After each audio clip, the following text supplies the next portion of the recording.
Has he said anything that you ever agree with, like as far as like the gangs and or anything? Has he ever said? Because I think that's the thing that works for Charleston is he can say some bullshit that you know is completely bullshit, but then he can say some stuff that actually can make some sense in it. Okay, it's just like saying, okay, I just had a gun, but I killed you, but I agree that I just had the gun. So if I got the gun and do harm with the gun, it's no matter what I said before, huh? Yeah. So I'm not going to tell you I don't agree with shit he say. So what if somebody counter it with saying like the gang can kind of be the same way? It's I feed the community poison, but I also give you turkeys on Thanksgiving. Wouldn't that kind of be the same as that thing is, okay, yeah, we out here and we killed a couple of people, but we also giving the giveaway. Isn't that still like you're nurturing the abuse? Pretty much you are the abuser who turns around and then nurture the abuse. So basically, it's kind of the same thing. Yeah, my point exactly. You're saying all this stuff and you're doing it. So you white America has been giving us tokens forever. You know what I'm saying? Yeah. I deal with the Black Unicorn Factory. We're the first black IPO. Okay.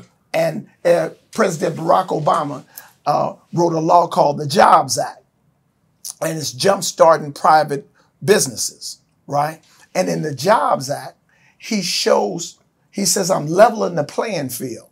You know, in 1921, you remember a place called Black Wall Street, right? Yep, Tulsa, Oklahoma. And they destroyed Black Wall Street because Black Wall Street had taken on a development from Wall Street, and blacks turned over money 19 times before it got it back into white hands.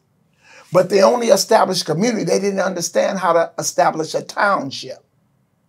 And just like they destroyed them, how God have it, he destroyed the crackers in 1929, the Great Depression, right? Yeah. Tore them down. In 1932, Franklin Delano Roosevelt made a thing called the New Deal. What Negroes know about the New Deal is called Social Security, huh? Yep. And we got Social Security. But what the New Deal did was he said he was given a shot in the arm for Wall Street, and he gave Wall Street $2 billion to get back on their feet. In 1933, they came out with some people called the SEC, Securities and Exchange Commission. And the Securities and Exchange Commission, to keep blacks away from anything about stocks, you had to have $2 million to go into Wall Street, or make $250,000 a year, or have a millionaire introduce you. What nigga had that in 1933? Who got it today? Fact. You feel what I'm saying? So we've been shot out this whole time. President Barack Obama says we're leveling the playing field. So he knocked all the restrictions down to the SEC, right? And he started the Jobs Act. Did you hear about the Jobs Act before? No. You're just not hearing about it, huh? Correct. So have you heard about unicorn stock? No. Unicorn stock, with the term unicorn, since they level the playing field. Now, Barack Obama told the Senate and the House of Representatives to make the law, and his statement was, go tell my people, right? But in Chapter 7 in the Jobs Act, it don't say tell blacks, it said tell minorities. That don't make you black, huh? Not at all. Homosexual is a minority, huh? Yeah. So now they did a 42 fake on us. Everybody knew about the Jobs Act but you. You learning about it today, huh? Correct. Yep. Okay.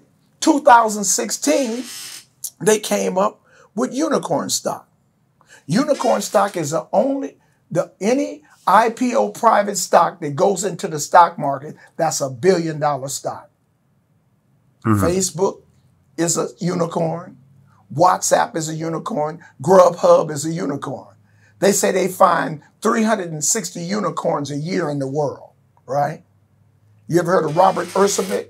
No. Shark Tank. Oh, yeah. The boy on Shark Tank. He left Shark Tank and got a podcast called Angels and Entrepreneurs, right?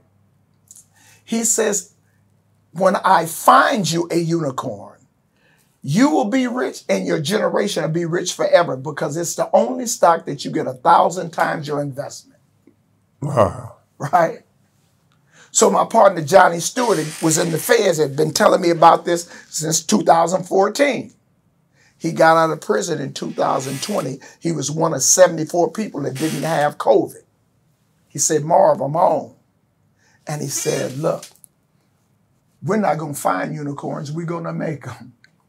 And this is what this is. The first 16 IPO businesses, the Black Unicorn Factory. My company is a virtual cannabis business called Potts Grove Farms. Okay. And we're going into the stock market and we deal with, everybody got a phone, right? Everybody uses a phone. We follow Charleston Whites for free, right? Yeah. Now just think if I told you, follow me for equity. Use your phone. Every time you go to my app, you follow me. You get, your first, go into my app, you get a $150 stock in my company. If you follow me for 1 year, you'll get $180,000 worth of stock in my company. In 16 months, you can pull out and get your $180,000. But if you follow me for 22 months, when I go into the stock market, the $180,000 will be $1,800,000, right? The cannabis business last year made $167 billion. I can believe it. They say by 2024, they'll make $960 billion, right? 1% of $960 billion is $96 million. It's a lot of money. So $96 million with 1% in Black Potts Grove Farm. I'm from Compton. I done sold dope. And if I can't make 1% of something, I'm a bad hustler. Huh? Yeah. Not in this case, though. You understand me? So if I make 1%, each one of the people that's following me in Potts Grove Farm will get a check for $2,500,000. Now just think if we make 3%. So it's a big world out here, and we stay locked up in some bullshit.